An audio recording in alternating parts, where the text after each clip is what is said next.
So that's how it feels to be Lindsay Lohan.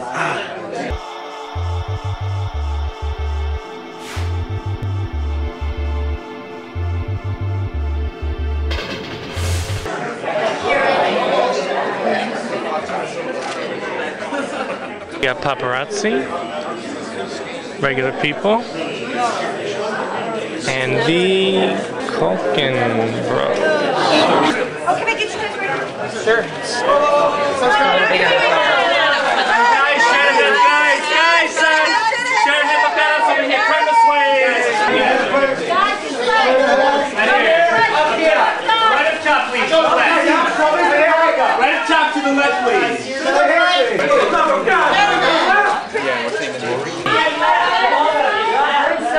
Crazy, huh, buddy? Crazy. Yeah, sure. That's why. Do you want to wait your burger? Callie, straight ahead, please. Callie, straight ahead. Callie, straight ahead. Sir, get out of my shot. Smile right here. This way. Look here, Callie. Can I get a smile right here? Right here, but look this way. Callie. Right this way too here, please. Callie. Callie. Front page. Top, please. Kevin. Kevin. Up here, Kevin. Right here. Top, please. Here, Kevin. Getting good stuff, buddy?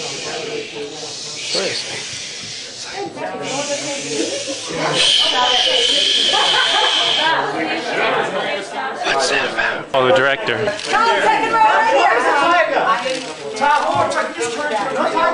We're not at liberty to talk. Wouldn't I get out of litigation? We don't want to be sued.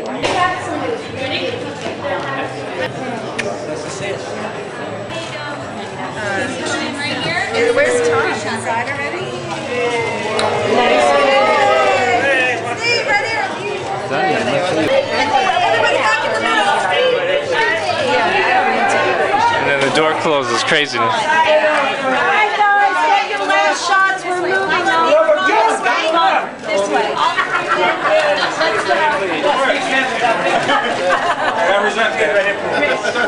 Steve, right here.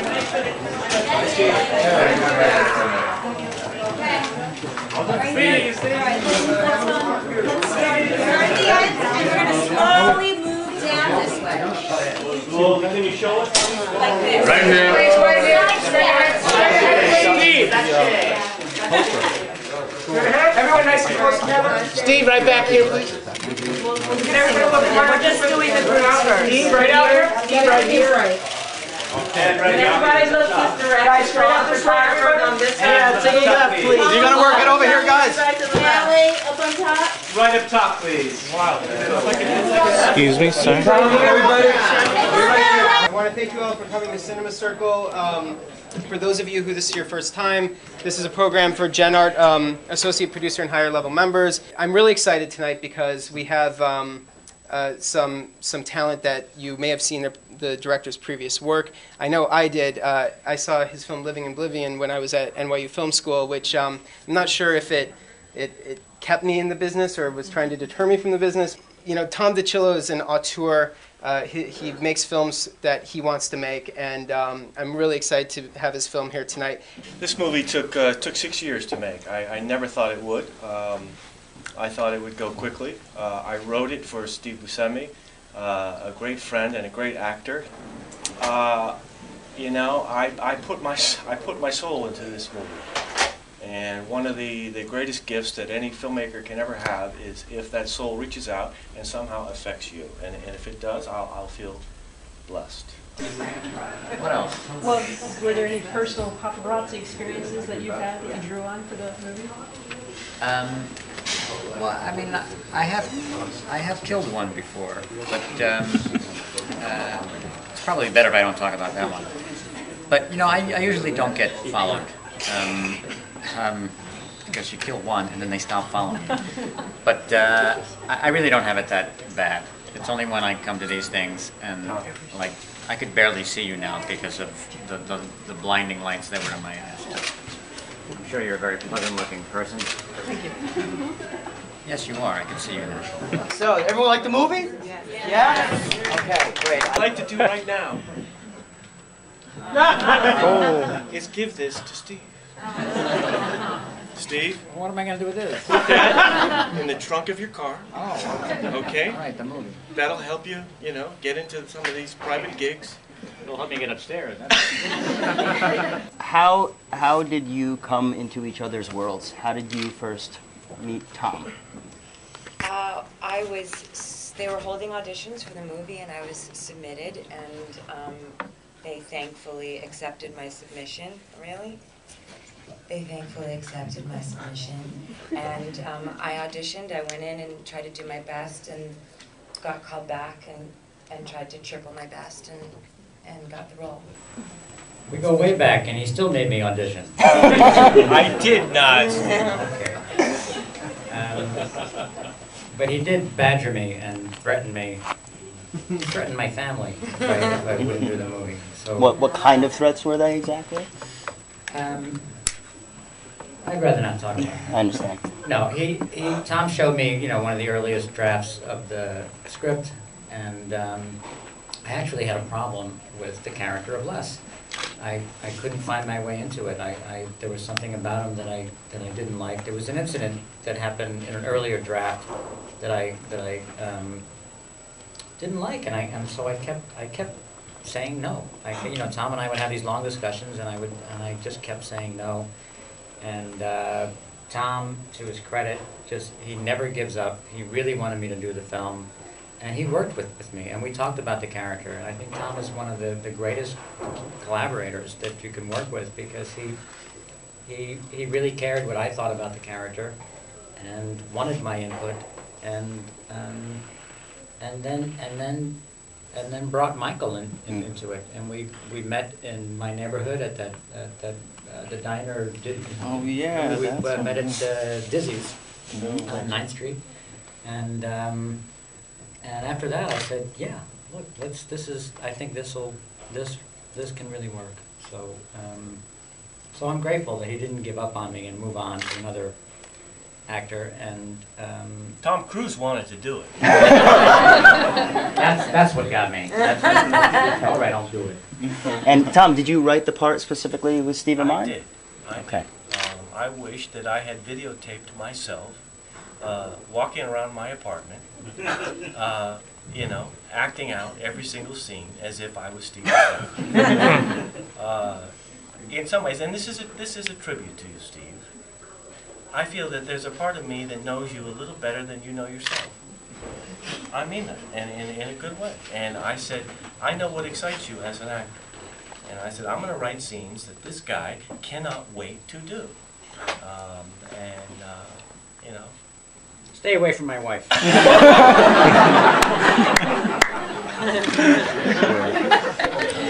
Okay, Steve, I will.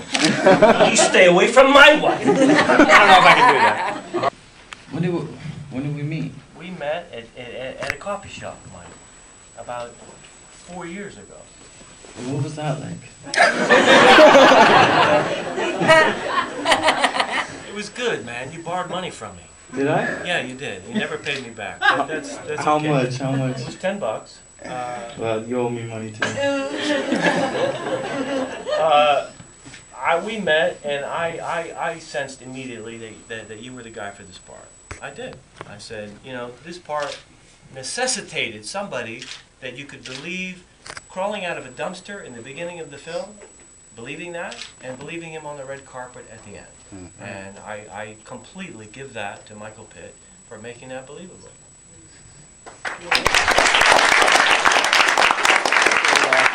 I just want to talk about the subject matter because I found it particularly relevant. I don't know how many of you folks in the audience saw the mess of photographers that was out in that lounge out there. There had to be, gosh, I don't know, what you guys say, at least 20 different photographers. I'm probably being conservative.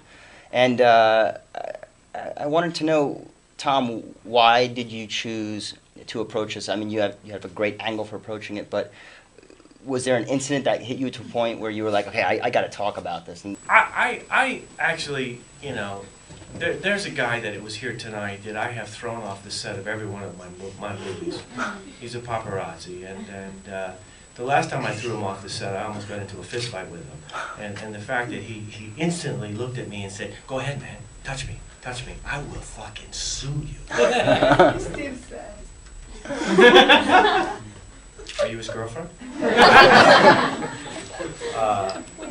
It struck me as you know, you have to be blind today to not look around and see that the world is addicted to celebrity. It's addicted to some bizarre form of fame. I don't even know what it is anymore. I don't. And so I said, well, what's the lowest rung of that? And it's the paparazzi. The paparazzi is universally reviled as the lowest of that. That was the first in on this script. The second thing was taking a character that Michael played, which was, if in a world where stars are created every single week on American Idol, does a star really exist anymore? And if so, what makes somebody a star? I think that we all go to the movies with the intent, the absolute intent, to want to discover something real when we go there. I do. That's why I keep going to the movies. To discover something truthful and real, something that attracts us and just blows our mind when we go to the movies. I said, I'm going to give that quality to this kid. He doesn't even know he has it. He stumbles through the world, and in a world of falsity, people somehow look at this and they go, oh my God, look, here's something real in a world of falsity. So the idea of bringing these two guys together came about in that way. That was the genesis of the script.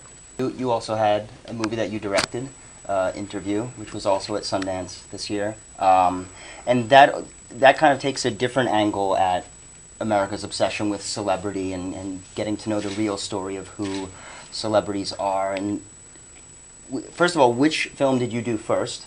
And did you take anything from one film or the other film to inspire you one way or another? Well, I did Tom's film first, and then it was just a coincidence that I got the financing for Interview, where I played the other side of the media, a journalist. But for me, it was never really about making a comment on celebrity and media. In both films, what attracted me was the relationship. In Delirious, for my character, and this kid that he, truly has affection for and feels a connection for, but he can't help himself but exploit this relationship, especially when he befriends this pop singer and we get invited, or he, invites himself to this birthday party. That to me was, for me, the more interesting aspect of the script. Who this guy is, where he's from. I love the scene that Tom wrote, where he brings this, this newspaper photograph to his parents, and he truly wants their approval, and he doesn't get it. And it's the younger guy who tells him later, that you don't need that, because he's been through it too, and that's where they really connect. And that's for me, that's always been where the heart of the film is. That there is no celebrity. There is, there's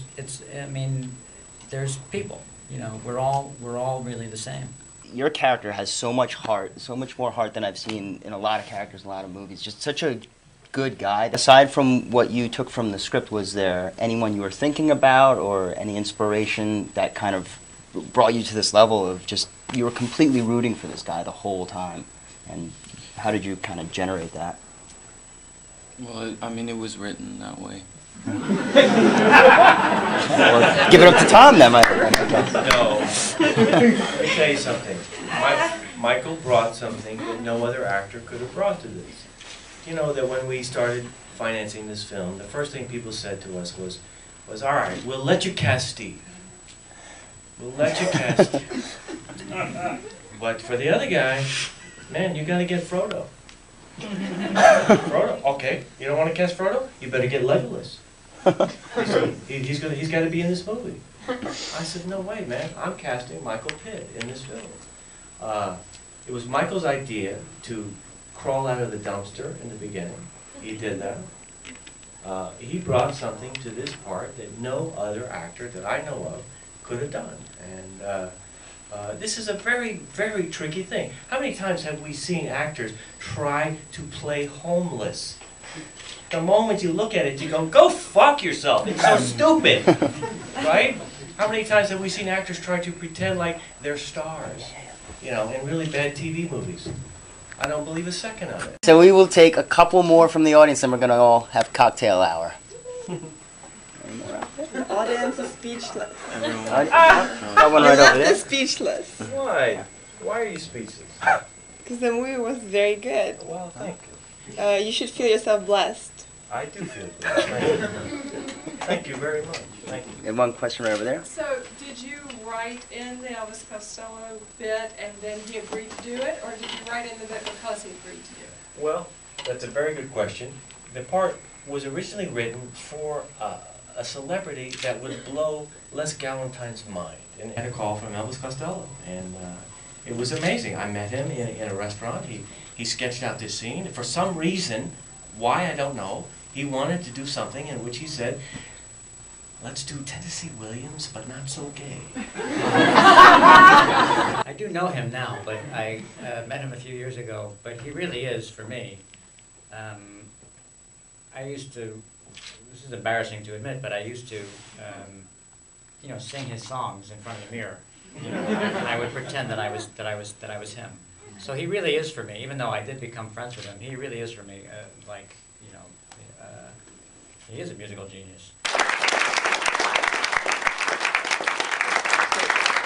To finish up, I want to ask every member of the team, what's the best thing that you're going to take away from this? It's just good to work with artists.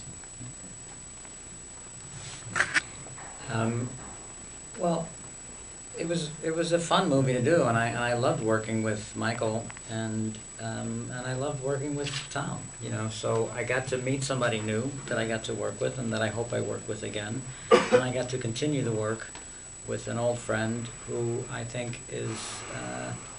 There's very few filmmakers, you know, that strive to and hang in there with films that.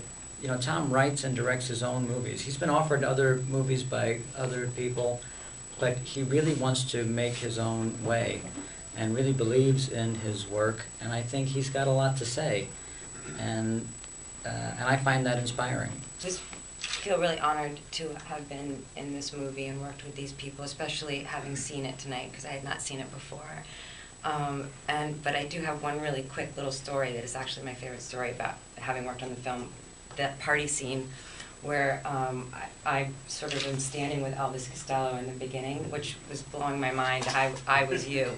It was really sort of scary. But he turned to me and he was a little bit nervous and a little bit sweaty, and he said, because the camera was starting somewhere else and coming around to us, and he said, well, what do we do? Do we speak? Can they hear us? And what do we do? What do we do? And I said, I said, well, in acting class, when you're supposed to look like you're speaking, but you're not supposed to really be heard, you just say, peas and carrots, peas and carrots. And he went, oh. And then you hear action, and the camera starts to swing around, and he goes, leeks and cabbage, leeks and cabbage. And I went home and I wrote that in my diary.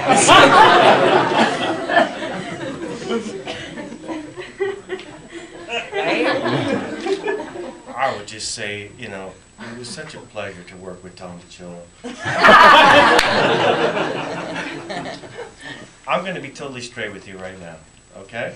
You guys are in for a moment. This is the first time that I have seen Michael Pitt in a year and a half. Okay? I think he gives the performance of his lifetime in this film. And it means more than anything that he came here tonight and lent his support to this film. And I think his performance in the film is astounding. And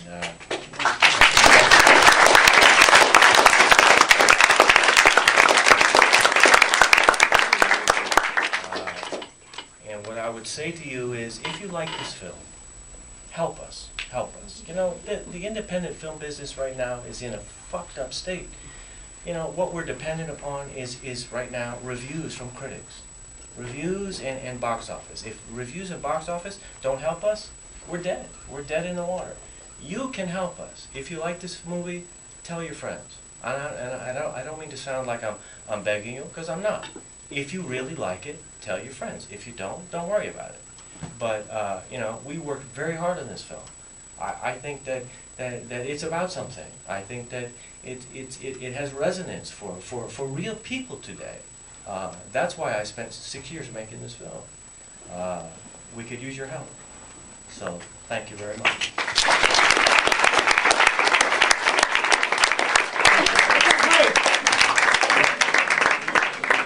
Was there ever a time in your career where you thought you'd give up and you wouldn't be an actor? And is there any advice you could get people who are trying to break in? The only advice I ever give to people is if you love it, stick with it, and try and find other people who are like-minded and create your own work. Don't wait for other people to give you a job, and especially now with the advent of video, you really can make your own movies. So just remember that it's about the work. If you're in it for the money, that's the wrong reason. If you're in it for the fame, that's the wrong reason. If you're in it because you love the work, then you'll do okay no matter what happens. Are there any sites that you check out on the internet? Like, have you ever thought about doing an online something or other, or are you just sticking with film, maybe in television, or? I'm an old guy, so I'm still working my way around the internet, you know. It's not easy for us. You don't go on Perez Hilton every day or something? I check my email, and that's about it. But I know the internet's a great tool, and I should probably take, you know, better advantage of it. So maybe I'll learn. We took a poll, and the movie we were most bummed you weren't in was Star Wars. So are you a fan of Star Wars? I don't know what I would play in Star Wars, but it's interesting that, you know, my son, I mean, I remember, of course, when the first one came out, you know, and my son is now 16. He's a musician, and he's in a band called Fiasco, and they actually have 2 songs that were inspired by Star Wars. So, yeah, if I was ever offered, I would probably love to do it. Yeah. I asked John Malkovich if he knew any lines from Star Wars, and he's like, I wouldn't know a single line from Star Wars, shoot. I'm afraid. Don't leave home without it. Even I know that that's not Star Wars.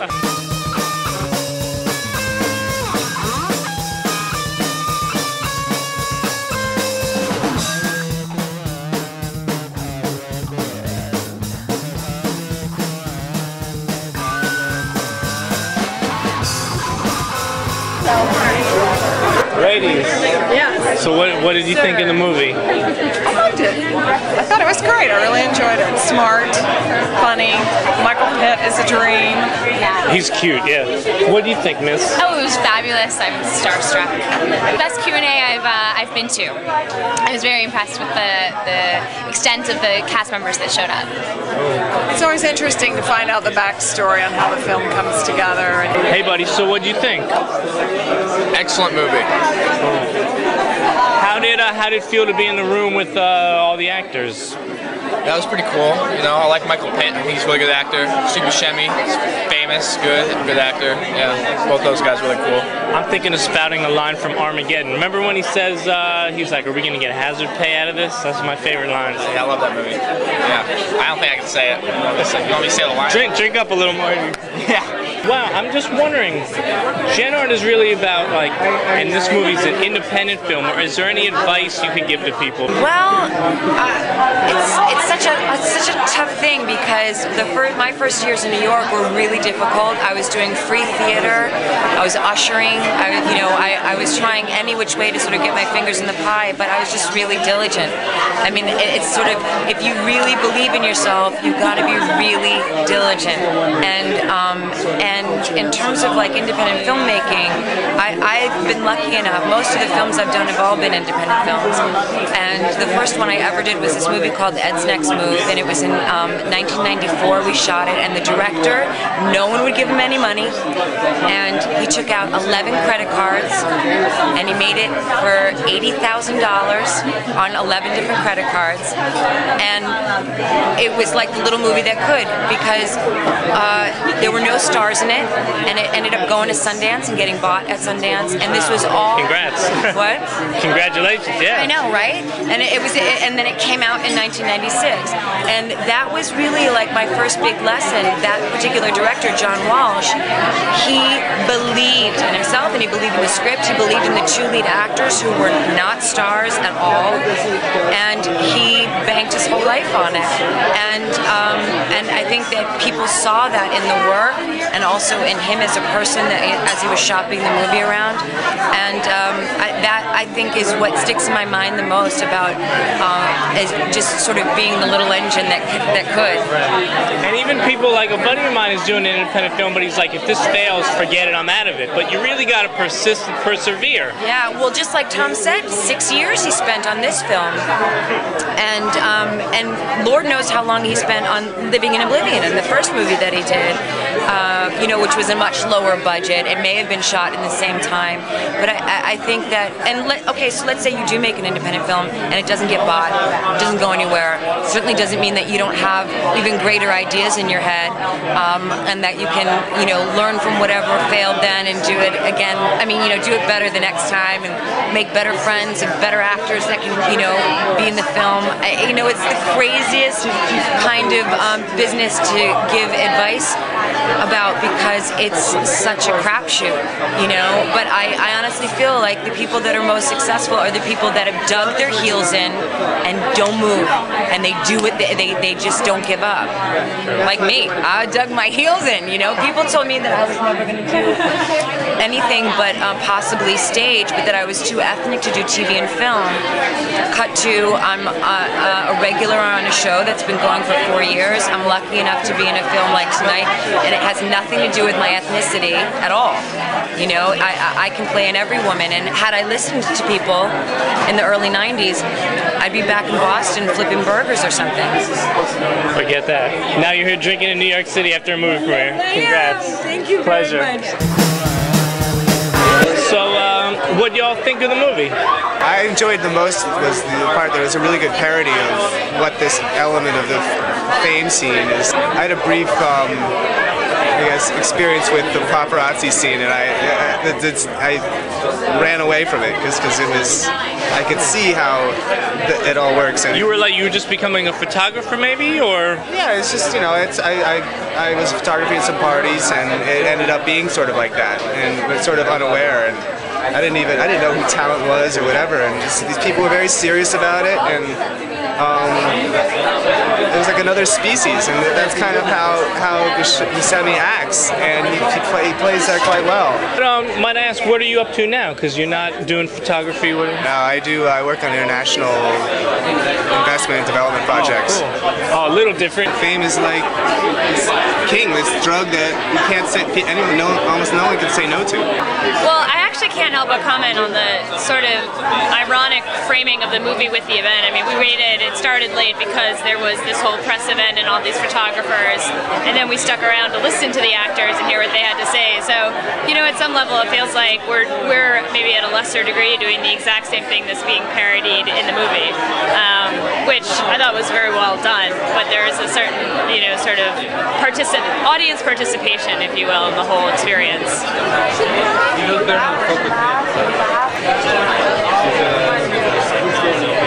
I'm paparazziing the paparazzi who inspired the movie. Did you enjoy the picture? Absolutely, it was amazing. Yeah. Oh, good. What you drinking? Are these hard-hitting questions? Yeah, that's my style. That's tough questions here. Yeah. Coca-Cola. And I think I saw you earlier with a camera. You're a photographer. No, that was some other asshole. Oh, that was some other guy? That wasn't me. All right, thanks. That wasn't me. Have fun at the party. It may have been Buscemi. Yeah.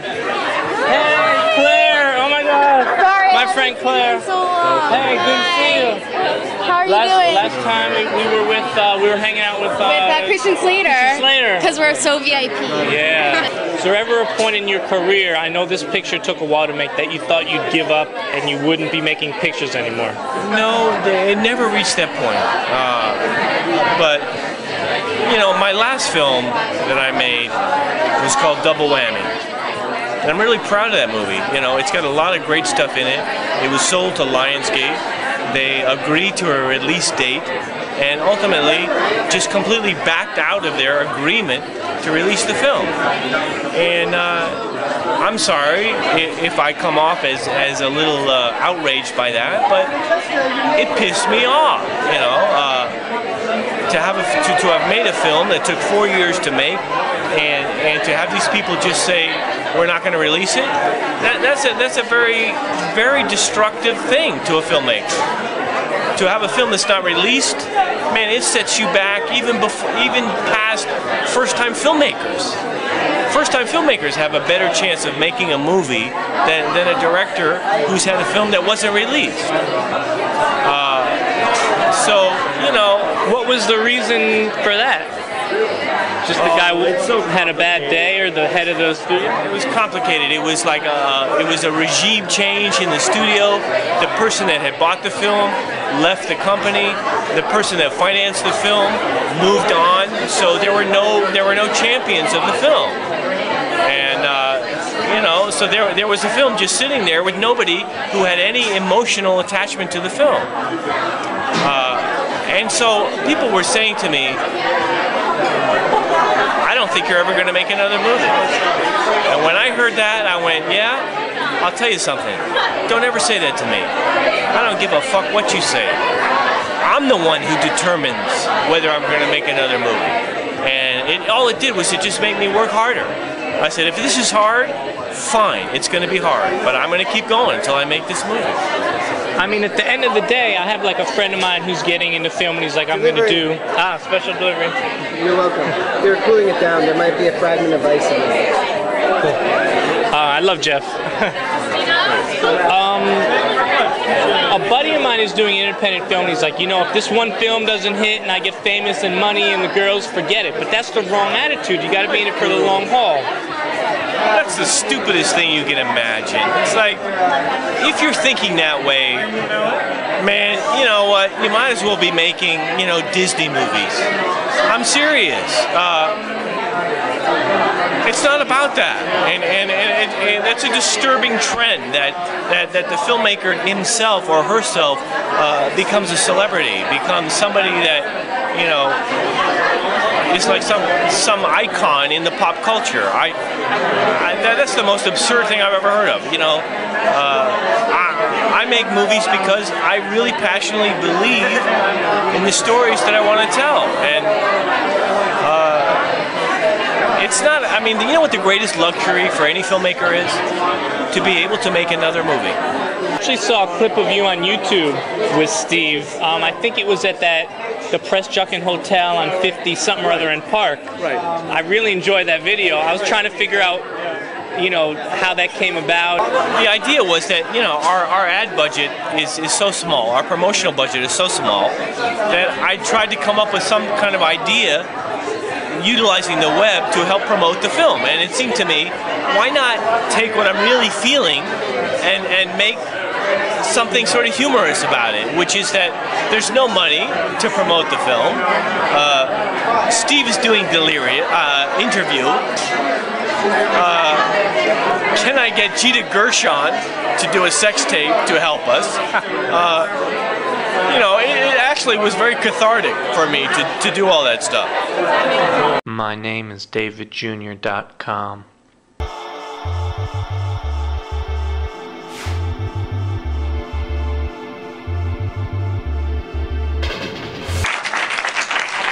Jeff sold out in his movies in LA. Live long and prosper. Live long and prosper.